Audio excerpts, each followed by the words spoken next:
شنۆ عەبدوڵڵا محەممەد ناسراو بە شنۆ عەبدوڵڵا پێنجوێنی لە 1 ساڵی 1970 لە پێنجوێن لەدایک بووە. ئێستا لە سێمانی نیشتەجێیە، پیشەی ئێستای فەرمانبەرە. لە ئێستادا ئەندامی سکرتارێتی ڕێکخراوی خوشکانی ئیسلامیە. لە ساڵی 1992ەوە پەیوەندی بە کاری ئیسلامیەوە کردووە. هەڵگری بڕوانامەی یەکەم دیبلۆمی پەیمانگای پزیشکی ساڵی 2002 بۆ 2003. دووەم دەرچووی ئەکادیمیا لە بواری ڕاگەاندن 2012 بۆ 2013. ئەو پۆست و بەرپرسیارەتە حیزبیانەی پێشتر هەیبوون. یەکەم ئەندام لە ساڵی 1992. دووەم ئەندامی لەقی سێمانی ڕێکخراوی خوشکانی ئیسلامی ساڵی 2012 تا 2017. سێم ئەندامی سکرتارێتی ڕێکخراوی خوشکانی ئیسلامی ساڵی 2017 بۆ 2024. ئەو خول و ڕایەنانەی کە بەشداری تێیاندا کردووە.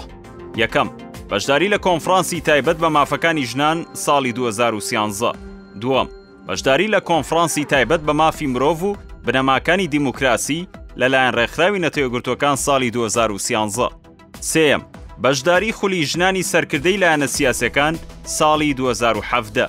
چوارم بەشداری کۆنگرەی جیهانی تایبەت بە خێزان ساڵی 2016 لە وڵاتی تورکیا. پێنجەم بەشداری خولی ژنانی ناو حیزبە ئیسلامیەکان سەبارەت بە نەیەشتنی جیاکاری و توندوتیژی ساڵی 2017. شەشەم بەشداری خولی استراتیژی نێودەوڵەتی لە وڵاتی تورکیا ساڵی 2011. حوتەم بەشداری کۆرسی مێژووی جیانی ڕەگەز و جێندەر جەستە و هێز لە جیانی مۆدێرنی زانکۆی گلاسکۆ ساڵی 2022 بۆ 2023. شارەزایی و لێهاتووی هەیە لە: یەکەم توانای قسەکردن بۆ جەماوەر. دووەم توانای نووسینی راپۆرتی ڕۆژنامەوانی.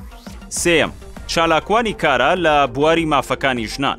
چوارەم شارەزا لە بواری زمانی عەرەبی و کوردی.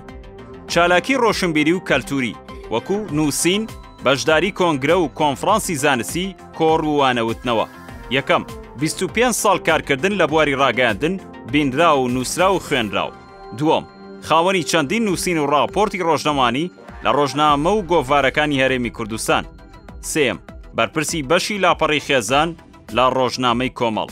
چوارم ئامادەکار و پێشکەشکاری بەرنامەی ئاڤار لە کەناڵی ئاسمانی پەیام کە تایبەت بوو بە ژنان و خێزان و منداڵ.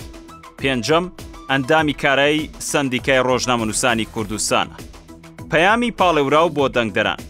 دەنگدەری بەڕێز، دەنگ بدە بەو کەسەی کە شایستەی دەنگدانی تۆیە، چونکە دەنگی تۆ کەم نییە و ئایندەت دیاری دەکات.